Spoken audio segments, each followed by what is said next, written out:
Hey everybody, DJ Lou here, growing out of your DJ equipment. Let's talk about it.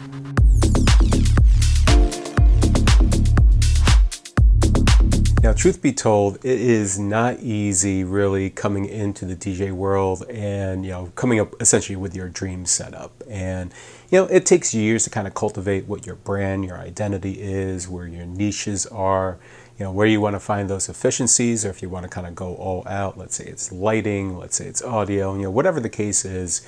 It's hard, when you first start off to really envision everything, be able to have the budget for it, and then be able to just, walk away with everything that you want. And truth be told, well, here's my original setup when I started Paris Creative in late 2012. So I had taken a 13-year hiatus from DJing. I was just a club and radio DJ at that point. I'd done a couple events, but nothing major. Did it for a couple multi-ops, just for some fill-ins. And, this is where, things ended up with. I got back into DJing, started with a Tractor S2 controller, started trying to get used to the Tractor interface. I had rented some Mackie speakers from a friend, and I had bought some uplights because the first client I had wanted some uplights, and I made the fatal mistake of going with corded Chauvet Par 56 lights, so that took hours to set up and break down. I think I ordered 12 of them at that point, 16, I can't even remember. But, I had an AKG microphone that I bought for the event, and I also bought the 4-bar light to add some dance floor lighting, and that was it. I didn't have a lot of money to start off of, but I knew I had just enough to do what I needed to do. I charged accordingly at the point, especially since I had been so far removed from the DJing world for a number of years. I wanted to make sure my cobwebs were, shaken off and I could conduct events the way that I would want to do it. Now, I was lucky enough, I had spent a year kind of, rehoning my mixing craft and all that, so that wasn't too hard. It was just kind of get back into, what events I was going to fall into. And, sure enough, after a few events, things started to kind of cultivate around weddings. Definitely started after I want to say about a year and a half, really focusing on ceremonies as well. And a lot of my clients didn't want lighting, and it just so happened just the way kind of things kind of panned out. And not that I didn't invest in any lighting. I actually had some Intimidator heads at one point. I had some totems, never used them, not a single event. I had my tree stand lights. I got the next gig bar that came out as well. I actually still have both downstairs. I don't do too many of those. And audio-wise, I kept on, evolving and changing things over time. So, what made me come to these decisions? What made me, make those purchases? What made me stray away from certain purchases? What was some of my takeaways and lessons learned over time? Well, let's really dive into this. So how did this all end up coming to be for myself? Well, I want to say it was about the 6th, maybe the 7th wedding I had booked. I had already kind of plotted some things out that, if I was to get more and more, input from a lot of clients and was booking more and more events, that I would start making careful investments. And I said it was probably about the 6 or 7 mark where I was like, this is really picking up to where I would like to be.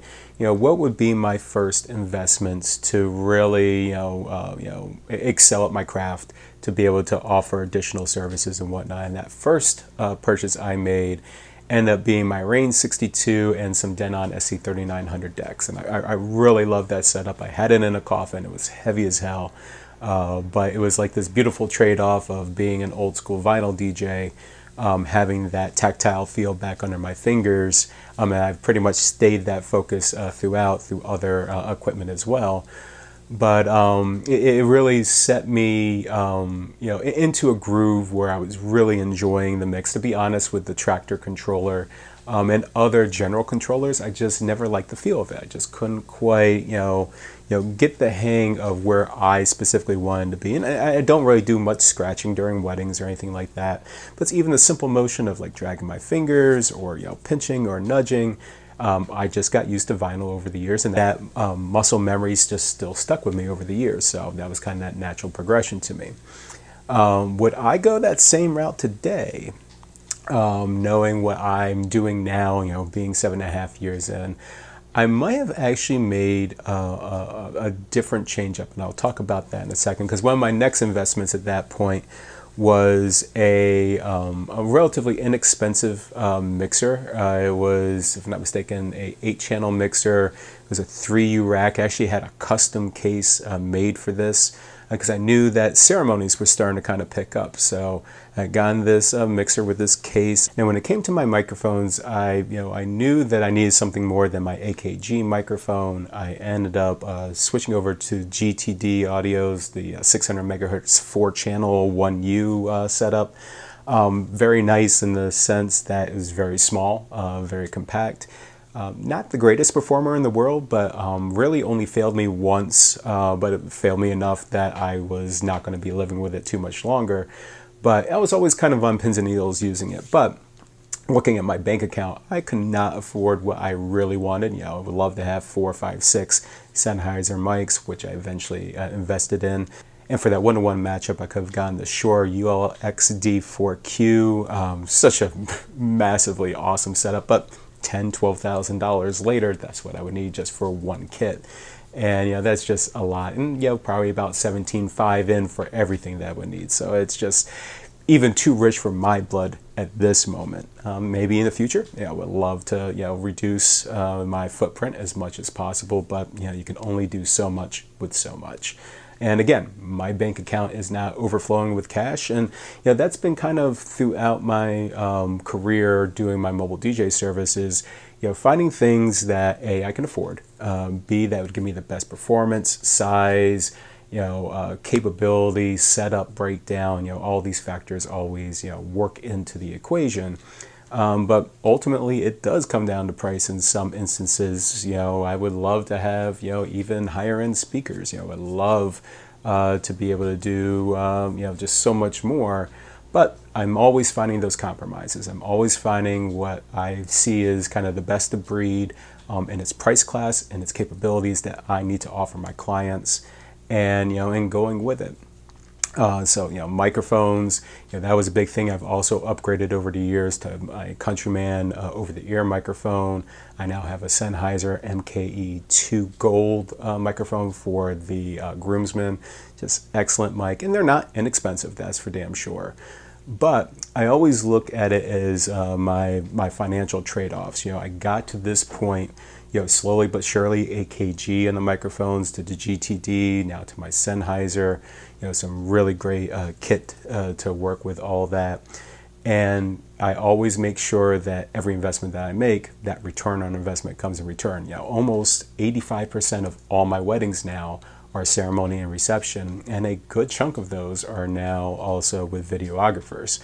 And it was that kind of key that really made my decision for my mixer, and this goes back to one of my original conversations of the first mixers that I had, to get something that would allow me to record all my sessions, to be able to bring in live entertainment, because I was seeing that more and more, and to have a peace of mind to be able to just kind of mix everything and not think twice about it. And lo and behold, I saw at that point the Mackie DL806, which was a great unit. I had that for about 7-8 months or so. Really good, but lacked a couple features that I was really looking for, and that's what really turned me on to the Soundcraft. First the UI16 that I had for many years, and now I just upgraded to the UI24. And once again, this upgrade path of capabilities, cost, and features. So with the DL806, it gave me good equalization on the mics, allowed me to record, but I couldn't do playback unless it was attached to the bass itself. The Soundcraft freed me up for that. I could also be free anywhere to control everything without thinking twice about it. I could do my playback mix, setting up and lining up people over in the corner, having them walk in.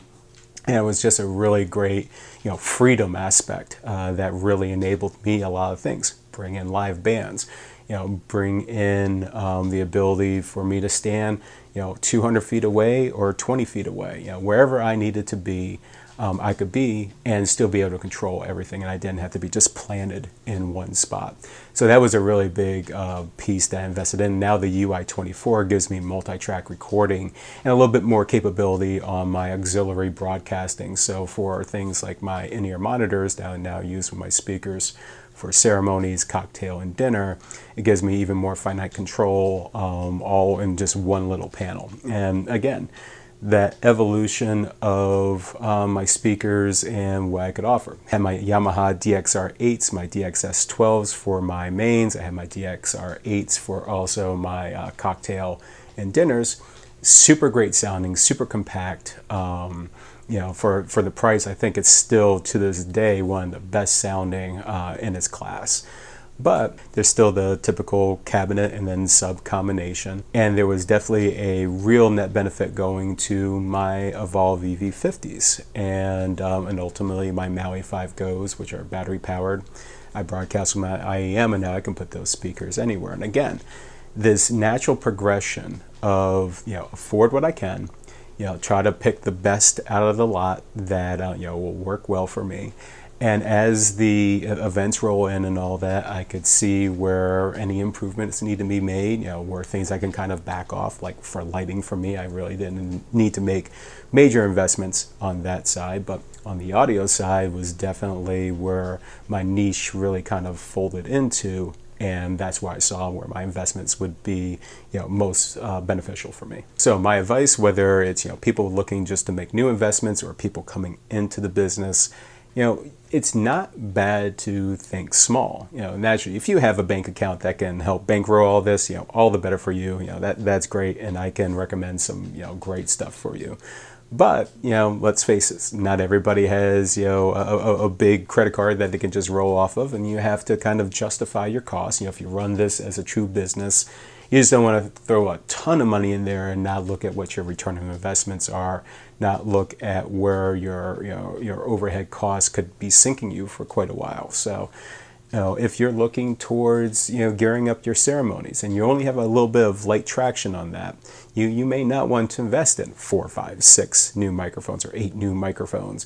You may not want to invest in big lighting if you're not getting a lot of demand for lighting. Make sure that when you're projecting out, when you're thinking of these new investments, if there's no demand, how do you generate that demand? If there is demand, how do you serve that? But in the same token, that you're serving it in such a way that's not going to break you for the first few months or something like that. It'd be perfectly fine, if I was just coming in the business and right away I saw a ton of ceremony inquiries and, I knew that, I could make this big offering with my multi-track recording with my Sennheiser mics. It would be great, but that's, many thousands of dollars of investment. Do I have that right away? Or do I have to just say, maybe I need to rent this for a few cycles. Maybe I need to invest in something less, build up to get to that point. There's always this examination that you need to do to make sure, A, where's your break-even point? Where in the future are you making this money out of? Are, these investments that you're going to make, are they going to last? There's definitely more breakage in this industry than others. Between, the sun hitting the equipment, things falling, even in the best protected scenarios, things will break. I just had a Countryman E6 Flex mic break. This is my second one that broke. It's a fragile piece of equipment. But I also know it's the best piece of equipment that I could find. There's actually some others that are even a little bit more expensive than that. But I know my nice trade-off, my sweet spot is that E6. And it's just been an incredible microphone. But I do know I've built into my, my financials that this is going to have to be, fixed, whether it's every year, every 2, whatever that case may be. But, there's no sense of throwing money just at the wall and hoping something sticks because, that could be just poor investment in the future. I know some people who make great investments in ceremony setups and they only do a couple a year, and that's fine if their just mentality is just premium sound no matter the cost. But, for me, at least running my business, there always has to be a trade-off. There always has to be some type of justification for what I purchase. Even, quote unquote, frivolous purchases like my Rain 12 decks. I wanted that for a while, but it was hard for me to justify the purchase. And I was able to do it because of my shoulder. But that was still a hard, $1,500 sell because it's like, okay, I already have this match up with my current equipment. While it's a thing that I really love and it's a nice thing to have, is definitely an extraneous purchase compared to other things that I could be making. Where on the flip side, my Soundcraft UI-24s, I knew that my 16s were getting a little older because, they had a few years on them. I now have multi-track recording capabilities, some additional things that, even if they weren't massive return on investments early on, I knew that things like this would give me some traction, even for things like videographers. Telling them that I can give them multi-track recording, and always this kind of established presence I've had now with current videographers who have now been referring me just because of the recordings I had already. This will hopefully give me the advantage to be like, no, Lou, I know I'm going to recommend Lou because he makes my job easy. So for me, knowing that I'm getting additional referrals now from videographers because of that investment, my return on investment is immediate, and it's benefiting not only me but other companies as well. So the short of it, break your things down. Make sure that what you're looking at to invest, you'll see a return in the end. Make sure that if this new controller that you want, it's just not just because a new controller's out. It's especially like with Pioneer, like I want to say like every couple months they're releasing something new. Is that giving you a new advantage? Is that reducing weight? Is that making your setup a little easier? Is there a better sound out of it? Is it allowing you to switch over, say, from Serato to Rekordbox or Rekordbox back over to Serato? Virtual DJ again. All these investments, whether the controllers, software, microphones, mixers, speakers, or anything in between. All those things need to be critically examined and make sure that they benefit you in the end. Well, I hope you like this long drawn out video, and if you do, please hit that thumbs up and make sure you subscribe to this channel. Also, ding that notification bell so you're alerted when new videos come out. If you like videos like this, head over to my Patreon page and subscribe. And if you want to see more content like this, check out my 4 DJs Only playlist and check out more videos on this channel.